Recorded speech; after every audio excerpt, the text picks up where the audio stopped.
Hello friends, it is 2 days before my birthday and I got myself the best birthday present ever.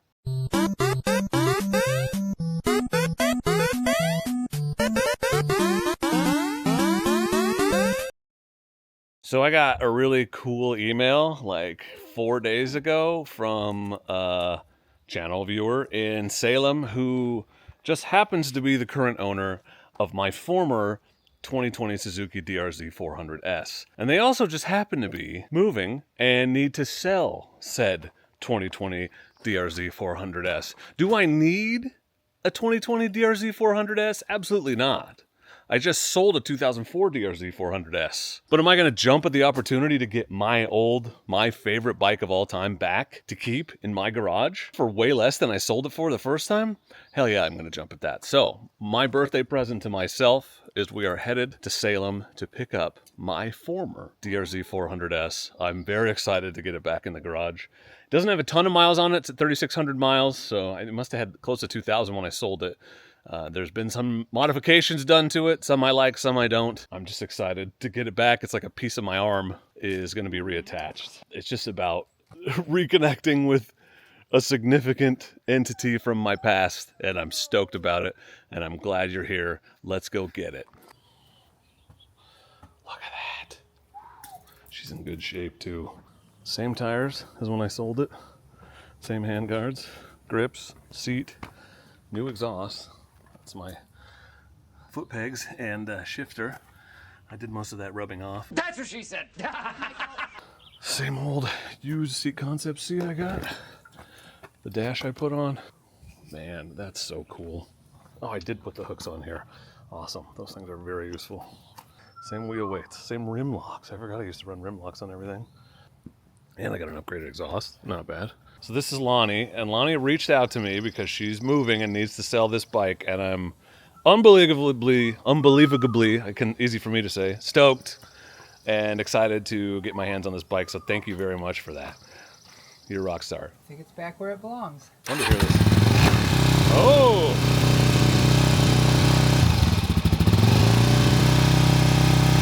That Yoshi sounds good.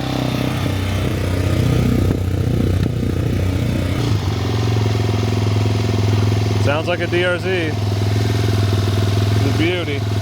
Accessorizing. So helpful, pal. So helpful. So helpful. Internet, so helpful.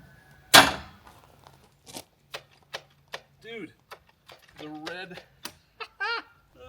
the case savers, the red silicone I used is showing through. That's funny as hell.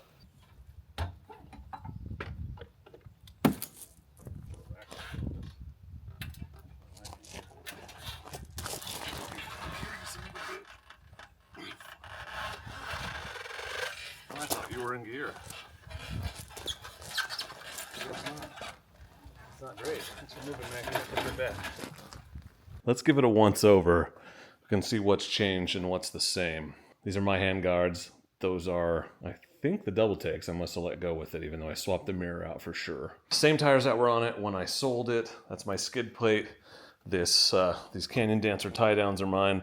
The Devol Racing radiator guards, I did that. Oh, and this really cool, I forget what the guy that makes them is called, but where you relocate the ignition switch and add this charger. I did that. These are my bar risers from Tusk. The plastics are all new. So I melted this one originally, so the one I sold it with was not the original, but I got it on eBay. And Lonnie said that she's replaced them again. They're very clean. That is my rear tire, my foot pegs, not my Yoshimura exhaust, so holy hell. Tail tidy I did not do. That is new. I feel like I did the Tusk shift lever, but maybe not. I don't know. My case savers are still on there, and they still have the red RTV that I used, which was stupid. Pretty sure I did these Pro Grip grips. Yeah, this is my seat concept seat. Tail tidy I didn't do, like I said, and then they did integrated turn signals in the front. The low profile turn signals in the front, which are not very bright, especially the smoke ones. But you can see they technically meet the requirement for the law. The preload is all the way out, so she's a lot saggier than I remember. That one still has my luggage mounts even. And then I also have giant boxes of goodies. So first, my original tail. with the decal my wife cut out for me. So if you weren't sure if this is mine, this is definitely mine. Definitely the one I had. I got a Suzuki hat, thanks Lonnie, and new jets for the rejetted carburetor. The 3x3 mod has been done. I did not do that before I sold it. Somebody dremeled off the helmet lock, so that's no longer there in your way. The original turn signals, original heat shield, that's got to be the top of the air intake, so I got to get in there and look at that. One original grip, and look, this is my handwriting on the original bolts I took off because this is the plastic bin I gave the guy I sold it to, and I got my bin back, my old tail rack original foot pegs. Unbelievable, unbelievable, how cool. How cool. So you may be wondering, and my wife definitely is, why?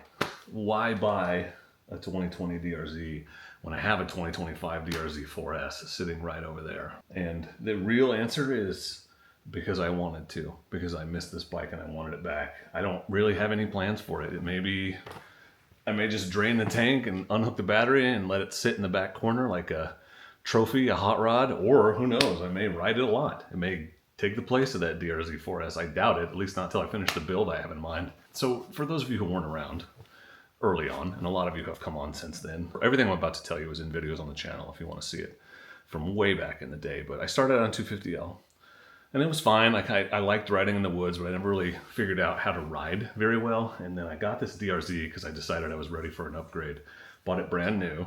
There's a video on that. New bike day, I actually traded it. So my wife got a kitten, who we still have. His name's Poe. And I got this motorcycle.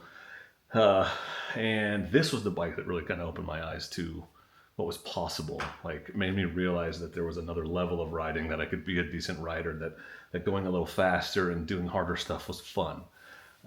That is this bike that really just awakened me to this whole other world. And I rode it for a year or two, loved it. I enjoyed every second I spent on it. I don't love the carburetor. I don't like dealing with the carburetor. I don't like having to get non-ethanol gas every single time, but I just decided I'd outgrown it and I was ready for an upgrade. And I was actually looking at KTM 500s, and I managed to get my hands on a Honda CRF 450L super cheap. I got it for $7,700, and that's when they were going for 11 or 12,000 new. Like 600 miles on it. So I sold this when I got that bike, which was right when we moved to this place, so 2023.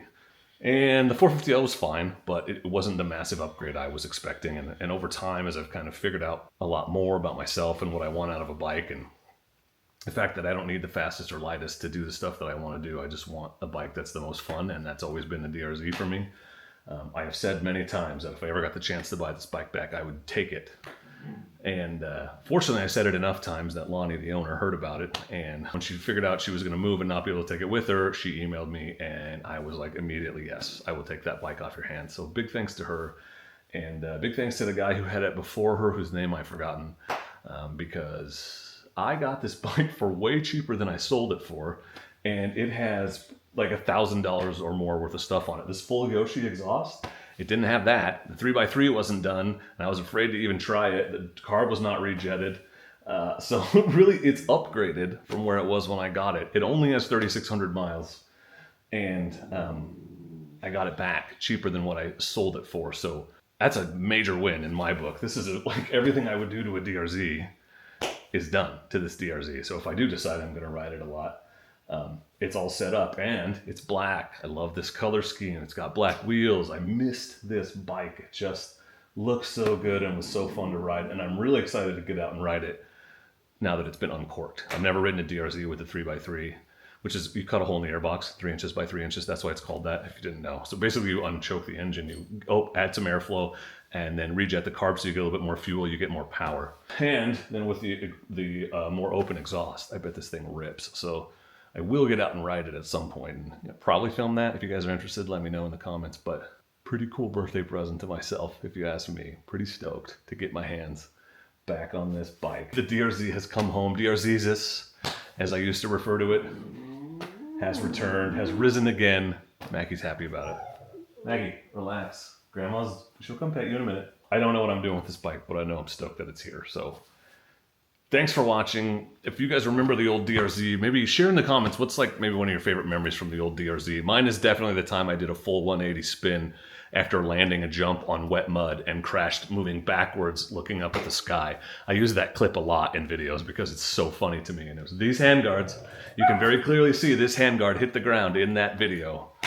And now it's back in my garage. Don't forget that if you're buying from Rocky Mountain this month, or if you're thinking about buying from Rocky Mountain this month, we have a giveaway going. Anytime you make a purchase using my affiliate link on Rocky Mountain, you get entered in that drawing. And if you join the email list, you're also entered in that drawing. Sorry, he sees his grandma and he's freaking out. I'm not punching him, I promise. Anyway, thanks for watching. I appreciate you. Please do not forget to be excellent to each other. Thank you. Excellent!